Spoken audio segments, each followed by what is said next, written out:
Just to tell you a little bit about our organization here tonight, we're a grassroots organization of survivors that are dedicated to constructing a remembrance to the 11 innocent concert goers in 1979, and we believe it's way overdue. I mean, this is the 31st anniversary of it, and so we're just collectively working with other folks and committees, the Bootsy Collins Foundation, the Cincinnati Music Heritage Foundation. We're all working together on this project, and there's actually another vigil memorial over at the Finneytown High School tonight. It was the same time, but next year we're going to get that coordinated a little bit better, and we're just going to have one event.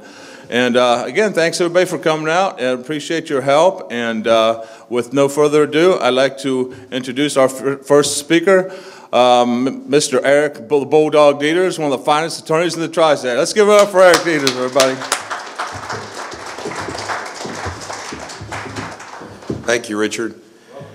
I'm honored to be asked to come speak at this event. I also want to thank Craig Kopp for swapping spots with me so I can hit the radio station. I'm going to be on at 9 tonight, and I'll further the memorial of this on the radio tonight as I've done the last couple nights. I believe all great remarks are short. I always enjoy telling the story of Winston Churchill, and I always forget if it's Oxford or Cambridge, but when he gave the commencement exercise, he walked to the podium, and all he said was, never, never, never, never give up. And he went and sat down. And everybody still remembers the speech because it was so short. It was at Cambridge. And but anyway, I just want you all to know if there's anything that I can do, I'll be happy to donate legal services to set you up as a 501c corporation. I'll be happy to give you some airwaves whenever you have an event like this to promote it. The radio station encourages us to get involved in the community, so I'm happy to do that. And I would just like to say this. I said this to a news station that interviewed me tonight. You know, the loss of life is always tragic, whoever it is.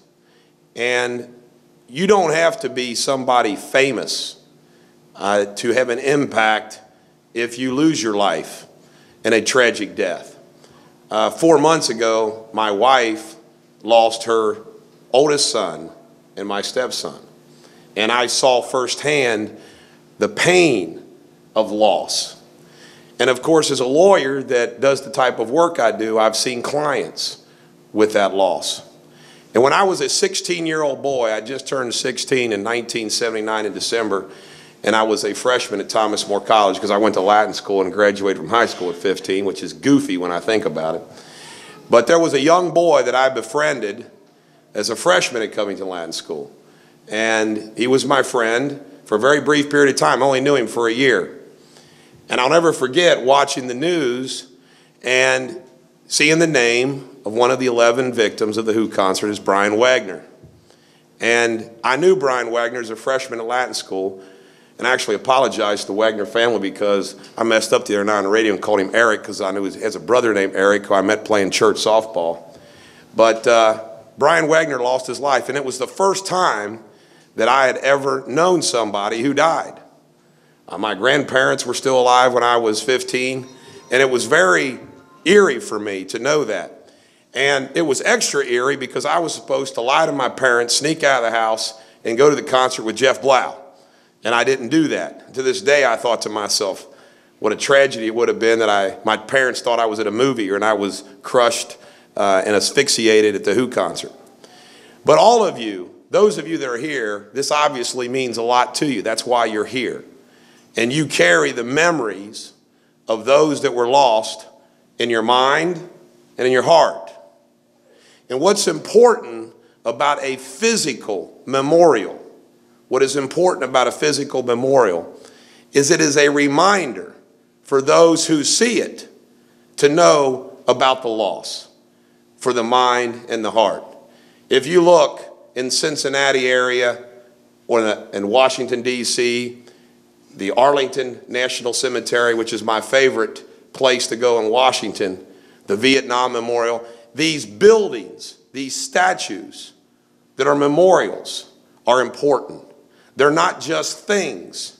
They're to cause attention to the loss so we can remember them in our minds and in our hearts.